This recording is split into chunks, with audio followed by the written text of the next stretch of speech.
специалния епизод на Топ Поп ще говорим за новоизгрелите суперзвезди Коприна и Кашмир. Не ми омръзват да ми казват, че съм фантастична. Фантастична! Труди се без край, да бъдеш в играта. Живота си дай, гори здраво парата. Като меч, щом слава, искаш и ти. Не се върви, работи, работи.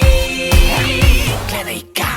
Какво искаш да знаеш? Аз съм отворена книга. Широко отворени. Ние сме сейнали романи. Добре, кой е оказал най-голямо влияние върху вас? Честно, Коприна е най-голямото ми вдъхновение. Най-голямото ми вдъхновение?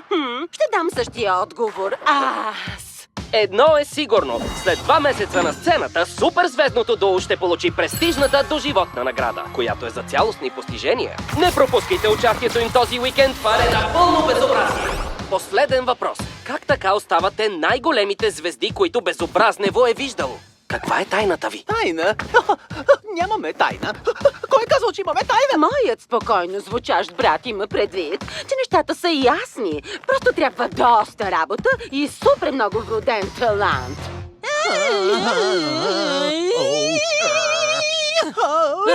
За участието в Арена Пълно безобразие ще ни трябват още тралчета. Катрин, как ги вършиш? Постоянно се въртиш. Аз стоя? Бъди послушна асистентка и иди стой въгъла. О, да. О, не. Мисля, че това е един вид ъгъл.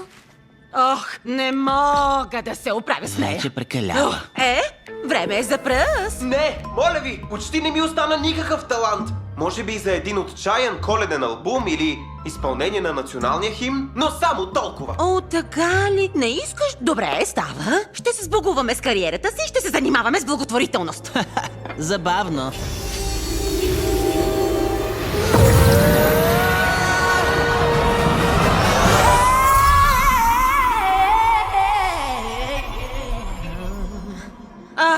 Така е по-добре.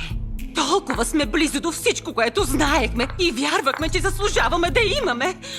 Кашмир, какво ти стана на лицето? Защо изведнъж толкова се смачка? Аз знам, че заслужаваме да сме известни само защото го искаме, но честно казано, дребният е взел дал. Нищо му няма. И е станал блед. И то не красиво, като гейшите.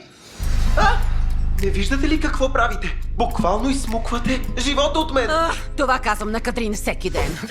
Какво ще правим? Не можем да разчитаме на това тролче за генерална репетиция, камо ли за шоуто в Арена Пълно безобразие. Всичко ще се промени. Веднага щом заловим Брозоун. Брозоун? Да, и сфабрикувах писмо с молба да дойдат да те спасят. Обичам се. Не закачай братята ми. Изтощих се от тази драма. Хей, искаш ли да си купим яхта? О, супер идея, да си купим еднакви яхти.